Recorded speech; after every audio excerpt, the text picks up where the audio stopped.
The snow had been falling for hours, covering the streets in a heavy, silent blanket. Christmas lights blinked in windows, cheerful and warm, but to me, it all felt fake, like something was missing. That was when I saw the envelope. It wasn't like the usual holiday mail. The paper was bright red, smooth and thick, with gold letters embossed on the front. It was addressed to me, but the name on the sender line was unfamiliar. Eldermoor Estate. Inside, there was a single card. It read, "You are cordially invited to a Christmas celebration at the historic Eldermoor Mansion. Join us for an unforgettable evening of fine dining, entertainment, and surprises." Festive attire encouraged. The words "unforgettable evening" stuck in my mind. They felt heavy, like they meant more than they should. I almost threw the card away, but something stopped me. Maybe it was the thought of spending Christmas alone or the curiosity that came with an invitation so unusual. And so, I went. The mansion was deep in the woods, far from town. Its towers loomed against the night sky, lit by strings of golden lights that glimmered in the snow. It should have looked inviting, but it didn't. There was something wrong about the way the lights flickered, too fast, too uneven. At the door, there was a wreath made of holly. It should have smelled fresh, but the air near it carried a metallic tang, like iron, like blood. Inside, the entrance hall was grand. A tall woman greeted me, dressed in black. She smiled, but there was no warmth in it. Her voice was polite as she led me into the main hall, though she didn't say her name. The hall was decorated like something out of a Christmas storybook. A massive tree stood in the center, its branches dripping with golden tinsel and ornaments that gleamed under the glow of a crystal chandelier. Presents were piled beneath it, wrapped in perfect silver paper. I wasn't alone. Around the tree, people were gathered, strangers, all of them. Some wore holiday sweaters, others formal clothes. Their faces held the same mix of confusion and unease that I felt. No one seemed to know why they were there. Someone spoke up, their voice sharp with doubt. They wondered aloud who had invited everyone, but no one could answer. The air in the room felt heavy, like the space itself was pressing down on us. Then the sound began. It was faint at first, a soft hum that seemed to come from the walls. At first, I thought it might be the wind, but the pattern of it was too deliberate. It rose and fell like a song, though the tune wasn't familiar. A woman near me whispered that it sounded like singing. Not Christmas carols, though, something older, darker. I wanted to ask her more, but she was staring at the tree. When I looked, I saw what she meant. The angel on top of the tree had moved. Its head, once fixed straight ahead, had turned slightly, just enough to face the crowd below. Its glassy eyes seemed to glint, even though no light was hitting them directly. I told myself it was my imagination. But then the lights flickered. When the room brightened again, the presents under the tree were no longer neat. The wrapping paper had been torn apart. Inside, there were no toys or trinkets. Instead, there were broken dolls, shards of glass, and candles melted into disturbing shapes that looked like faces, screaming faces. The air turned icy cold. My breath came out in visible puffs, though the fireplace nearby roared with flames. Someone muttered a curse under their breath, but it was drowned out by a new sound. The hum from before grew louder, becoming a chant. The melody was strange, the words impossible to understand. It felt like they were coming from everywhere at once, from the walls, the ceiling, even the floor beneath our feet. Then the doors slammed shut. The chandelier above us swayed dangerously, its crystals clinking together like chimes. And as the sound of the chant grew unbearable, we all turned back to the tree. The angel was no longer just looking at us. Its head tilted downward, and its mouth, what should have been a fixed porcelain smile, had twisted into something else. It was grinning. No one moved, no one breathed, as the angel's grin widened. Whatever this celebration was, it had just begun, and we were the gifts. The room was silent, but only for a moment. The kind of silence that comes right before the storm. No one said anything about what they'd just seen. It was like we were all hoping we'd imagined it, the angel, the presence, the sound. But the weight in the air wouldn't go away. It pressed down harder with each passing second. Someone in the group, a tall man in a gray coat, stepped closer to the tree. His movements were stiff, hesitant, as if the floor beneath him might crack open. He told us he was going to take a closer look. No one stopped him. No one moved at all. When he reached the base of the tree, he crouched down and picked up one of the torn open boxes. Inside, there was something round and small, about the size of a baseball. He turned it over in his hands, then froze. It was a doll's head.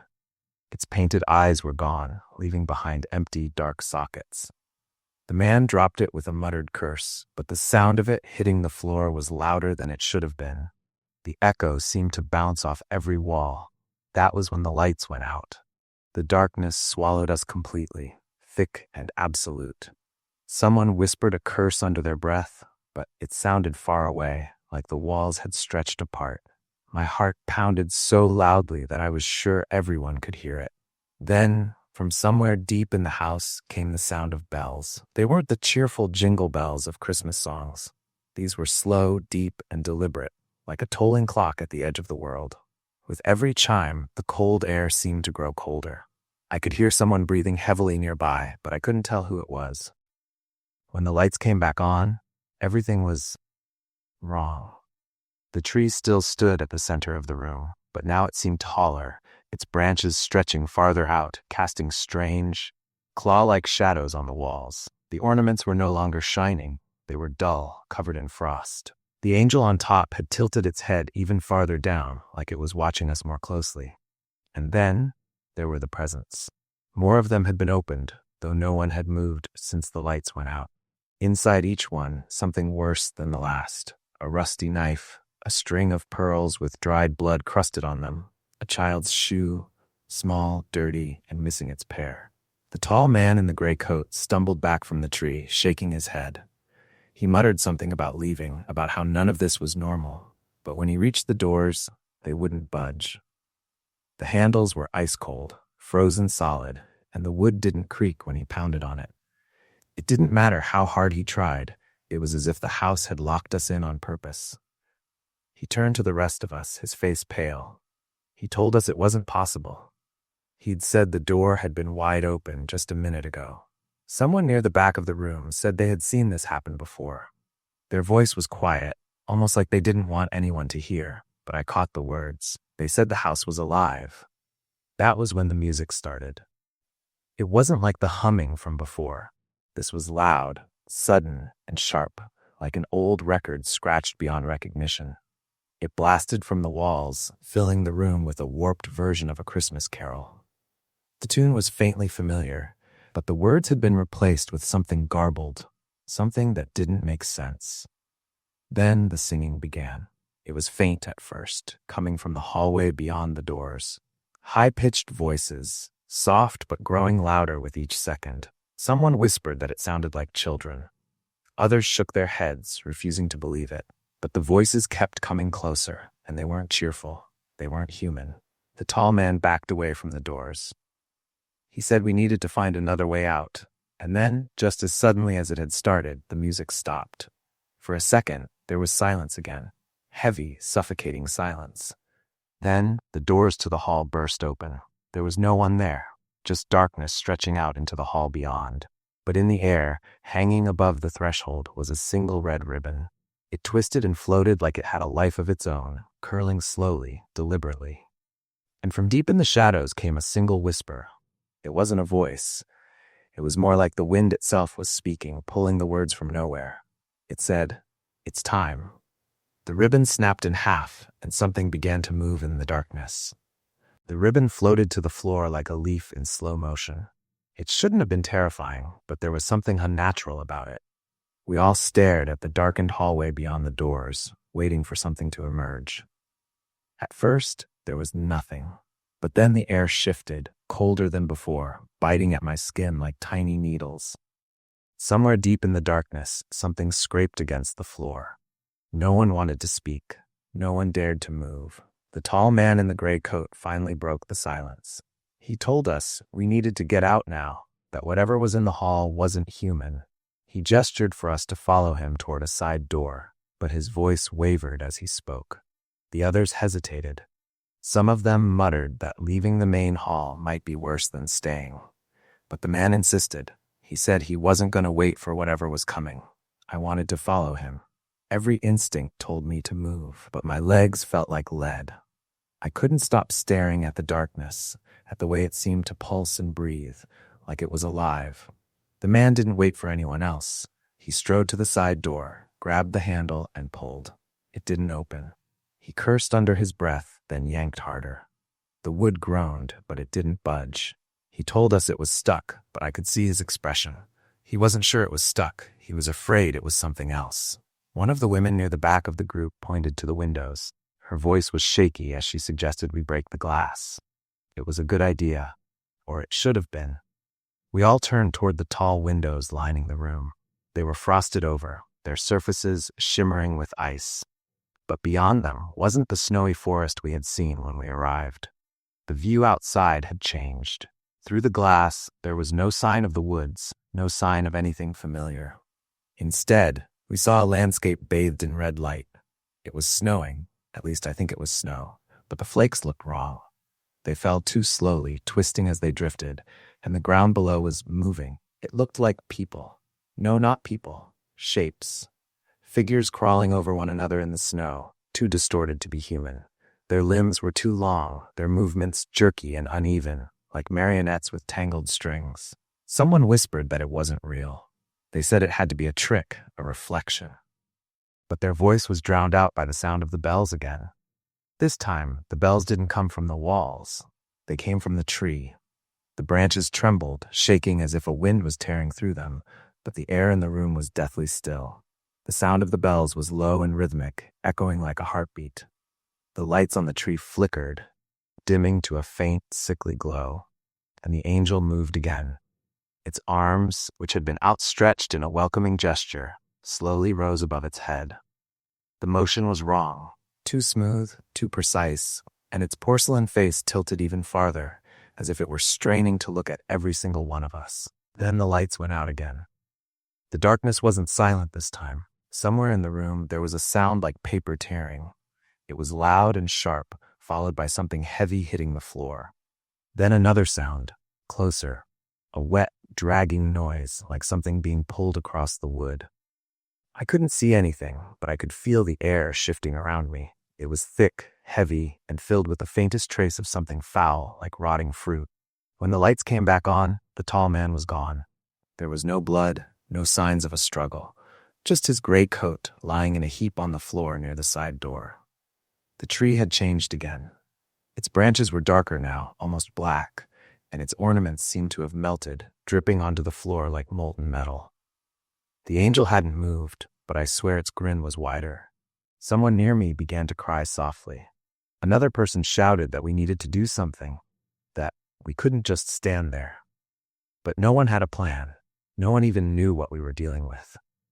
That's when we heard it again, the singing. It was louder this time, coming from the hallway.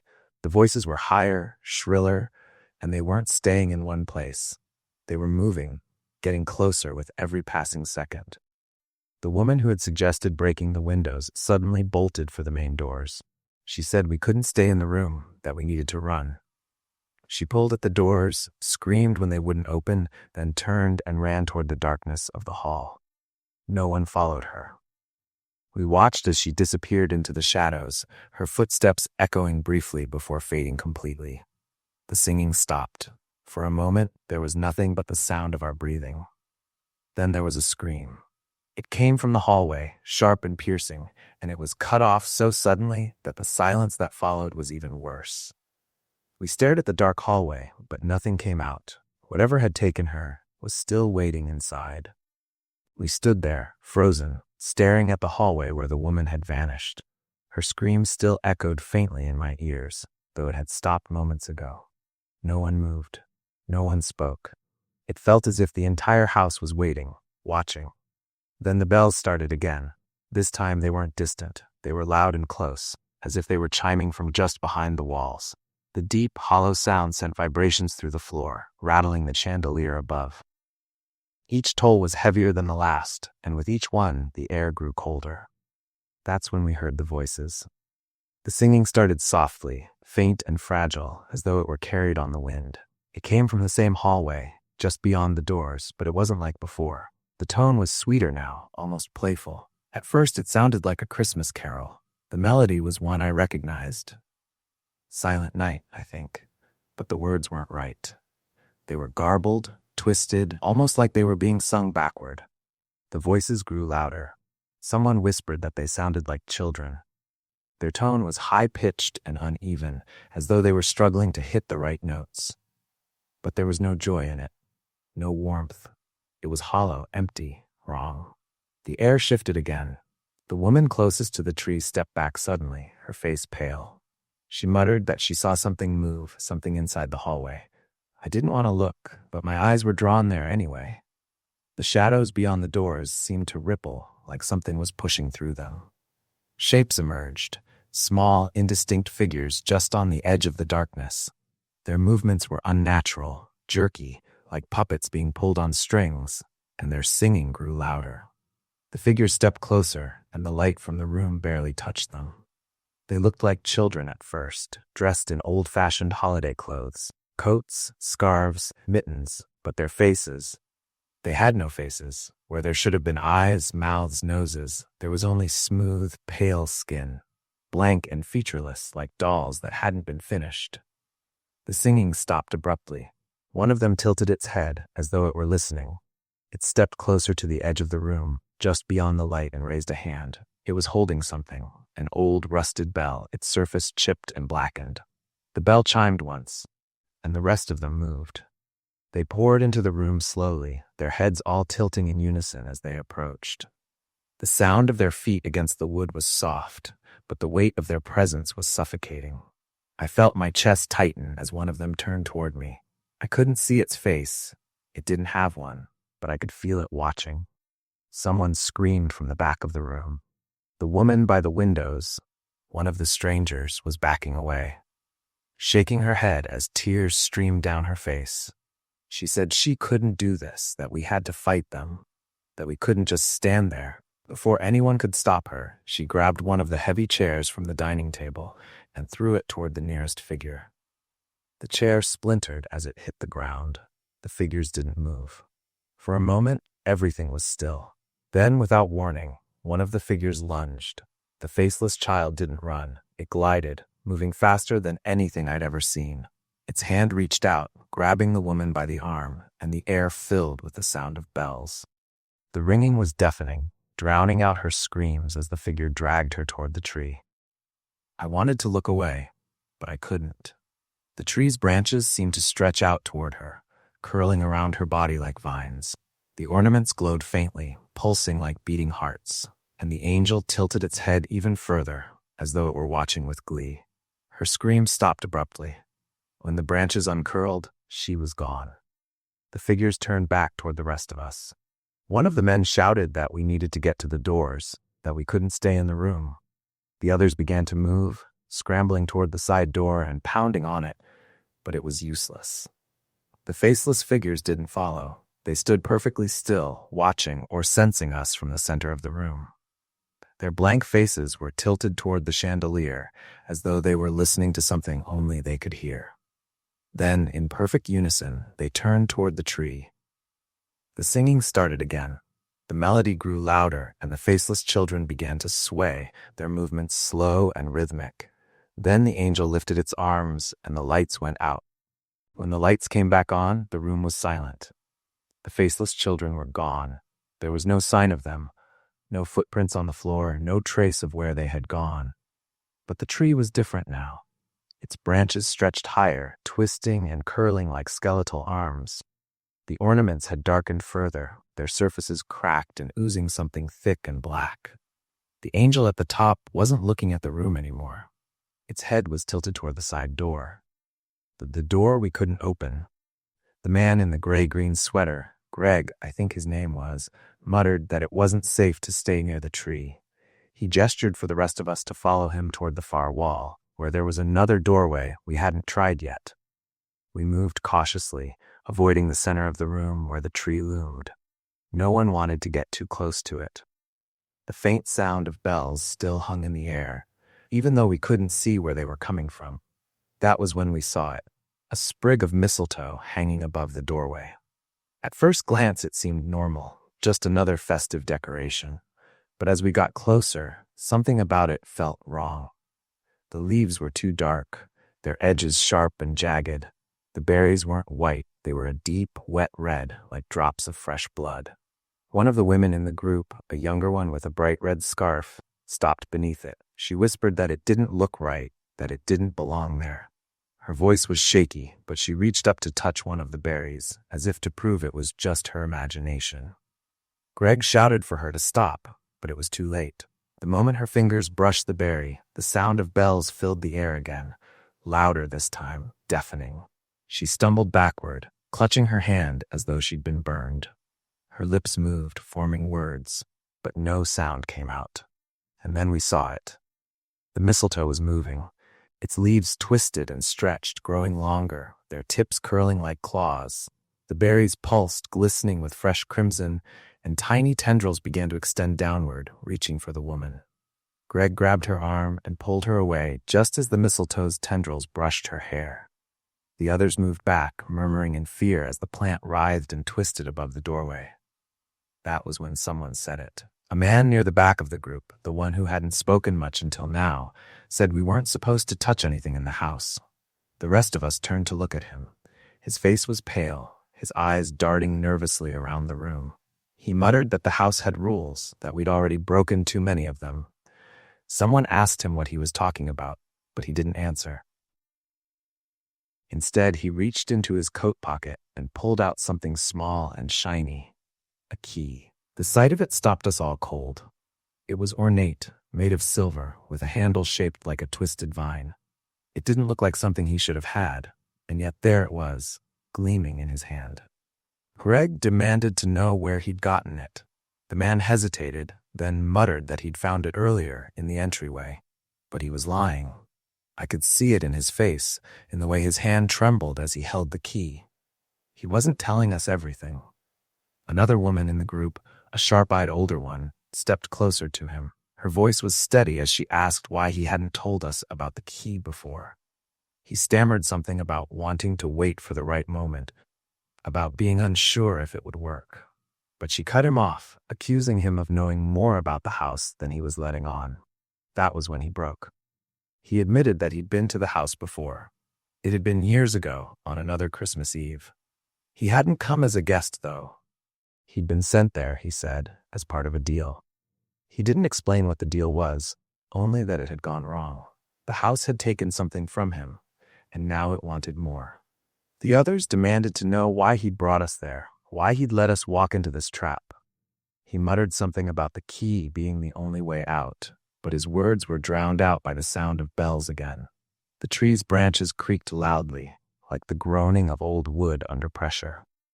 The angel raised its arms. The air in the room grew thick, heavy. It was hard to breathe, hard to think. The man with the key tried to step back, but his foot caught on something, and he fell to the floor. The mistletoe above the doorway moved again, its tendrils reaching farther down. This time, they were aimed at him. No one moved to help him. The tendrils wrapped around his wrist, and the key slipped from his hand. As it hit the floor, the room was plunged into darkness again. The darkness was alive. It pressed in from all sides, suffocating and thick. The sound of bells grew louder, reverberating through the room like thunder. And then, beneath the chimes, came something worse, a low, guttural whisper, slithering through the air like smoke. I couldn't understand the words, but I felt them. They clawed at the edges of my mind, sharp and cold, pulling me deeper into the blackness. Someone screamed. It was the man with the key. His voice was raw, desperate, and then it cut off abruptly. The bells stopped with him, leaving behind a silence so complete it made my ears ring. And then the light returned. At first, it was dim, just the faint glow of the ornaments on the tree. But as my eyes adjusted, I saw that something had changed. The tree wasn't just a tree anymore. Its branches stretched across the ceiling, weaving into the walls like veins. The ornaments dangled from its limbs, swaying gently even though there was no breeze. And the angel? It was gone. A rustling sound drew my attention to the base of the tree. The man with the key was lying there, his body twisted at an unnatural angle. His face was pale, his eyes wide open but unseeing, and in his hand, clutched tightly against his chest, was the mistletoe. Its tendrils had wrapped around his fingers, burrowing into his skin like roots. I wanted to move, to run, but my legs wouldn't cooperate. None of us moved. That was when the angel came down. It descended slowly, floating like a feather, its porcelain face glowing faintly in the dim light. But it wasn't the same angel I'd seen before. Its grin was wider now, stretching unnaturally across its face. Cracks ran along its surface, revealing something dark and writhing underneath. Its arms, once outstretched in welcome, were now drawn inward, clutching something close to its chest. It was holding the key. The room seemed to shrink around us as the angel hovered closer. The air grew heavy, thick with the scent of burning pine and something far worse, something metallic and sharp.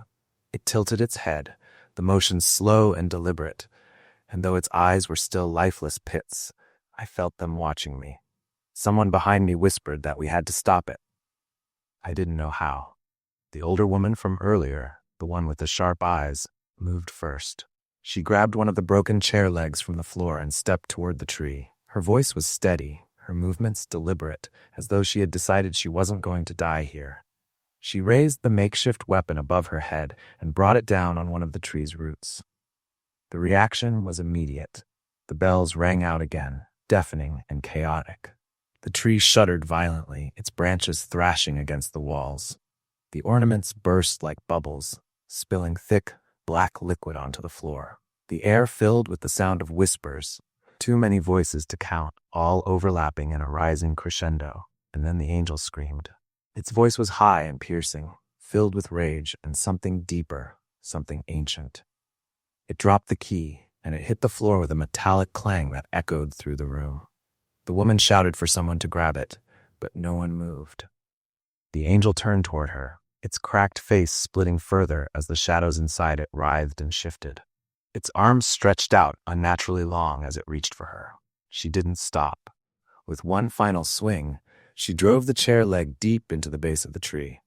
For a moment, nothing happened. The room was still, the whispers silent. Then the tree erupted. Its branches splintered and cracked, sending shards of wood flying through the air. The black liquid spilled faster, pooling across the floor like a living thing. The angel let out one last horrible scream before shattering into pieces, its fragments dissolving into ash. The light from the tree dimmed, flickered, and finally went out. The silence that followed was overwhelming. I could barely breathe, barely think. But as the darkness began to lift, I saw the key lying on the floor, untouched and gleaming faintly in the faint light. I didn't wait. I grabbed it, my fingers trembling as I held it up to the door. The others watched in silence as I turned the lock, the sound of the mechanism clicking louder than anything I'd ever heard. The door creaked open, revealing the cold, snowy forest beyond. We didn't speak as we stepped outside. The air was sharp and clean, free of the suffocating weight of the house. The snow crunched beneath our feet as we moved farther away, leaving the mansion behind. When I turned back to look, the house was dark. The lights in the windows had gone out, and the tree was no longer visible. But in the silence of the night, I swore I could still hear the faint sound of bells. The others said it was over. They told me to forget, but I knew the truth. The house wasn't done. It was only waiting for the next Christmas. The walk back to the main road was long and silent. The snow fell harder now, covering the forest in a thick, shifting blanket. Each step felt heavier than the last, the weight of what had happened pulling at my legs. The others walked ahead of me, their heads down, their faces pale and hollow. No one spoke. We were too afraid to break the silence, too afraid to admit that we didn't understand what had happened, that we couldn't explain it. When we reached the edge of the forest, there was no sign of the car that had dropped us off. The road stretched out before us, empty and silent, the snow unbroken except for our footprints. One by one, the others left. No one said goodbye. No one asked questions. It was as though we'd made an unspoken pact to forget, to pretend it had never happened. But I couldn't. I made my way home alone, my hands shaking as I unlocked the door to my apartment. The warmth of the room felt wrong, artificial, as though it didn't belong to me anymore. I left the lights off. I couldn't bear to see the Christmas decorations I'd put up a week ago. The garland on the mantel, the stockings, the tree in the corner. They all felt tainted now, like shadows of something darker. That night, I dreamed of the house. I saw the tree, taller than before, its branches reaching out like arms. I saw the angel, its cracked porcelain face grinning down at me, its eyes empty and endless. And I heard the bells. They chimed softly at first, like a distant memory. But as the dream went on, they grew louder, sharper, until they were all I could hear. I woke up gasping for air, the sound still echoing in my ears. For days, I tried to push it out of my mind. I told myself it was over, that the house was gone, that we had escaped. But the bells followed me. I heard them in the hum of the heater, in the whistle of the wind outside my window, in the faint creak of the floorboards at night. And then the package arrived. It was small, wrapped in bright red paper with a gold ribbon tied neatly around it. There was no return address, no note, nothing to explain where it had come from. My hands trembled as I opened it. Inside was a single ornament, a tiny angel, its face cracked, its eyes painted black. The bells rang again, and I knew the house had found me.